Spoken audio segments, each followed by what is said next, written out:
Hey guys, welcome to your virtual science class. We're going to do our first lab, and there's kind of two learning targets for this lab, and one of them is to investigate the scientific method, where you're creating your own question and doing some experiments, but then also the objective is to learn a little bit about the properties of matter.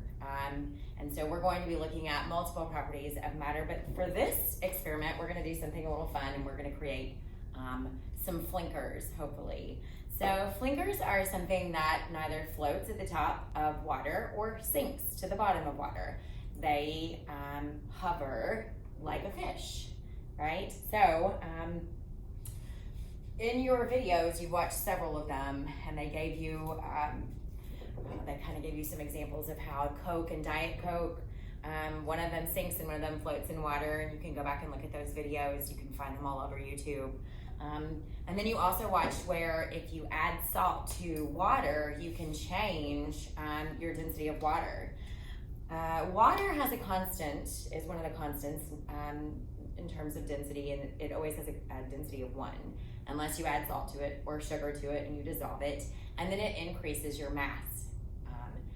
Density is a measure of mass and volume. Volume is a given amount of space.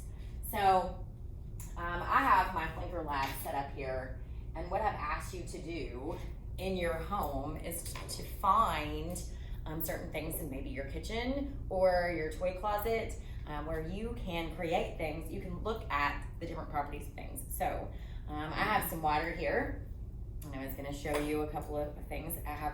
You can use a mason jar, you can use a Tupperware bowl of some sort, just something see-through, and pour a little water in there, right? And so when I'm looking at this, I want to look at certain things. So right now I have bottle caps. I know that they're made of some sort of metal or aluminum. Not sure what kind of metal they are.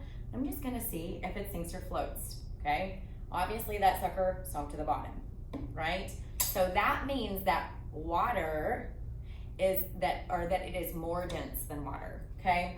What about about a Lego, right?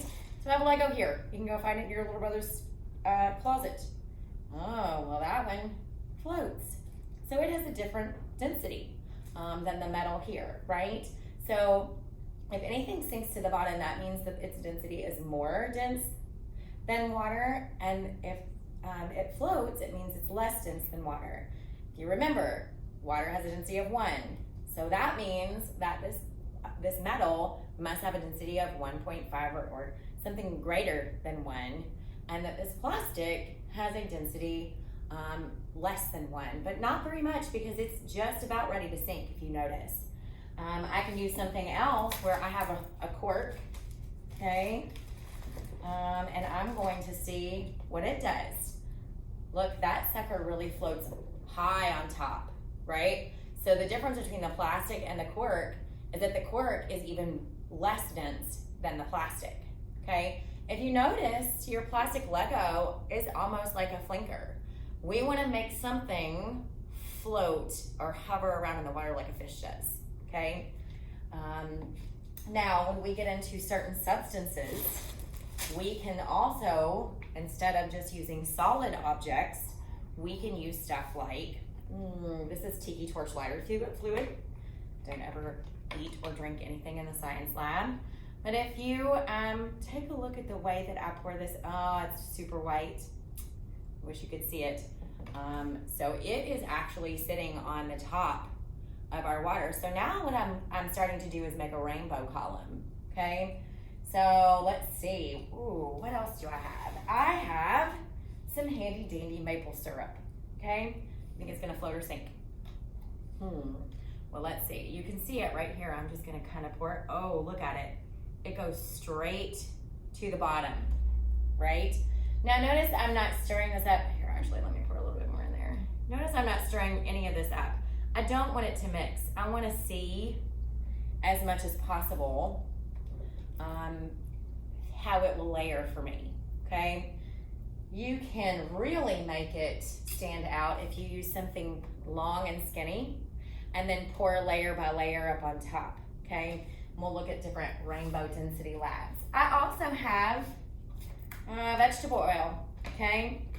So let's pour a little bit of that in there. And now, sometimes it's much easier.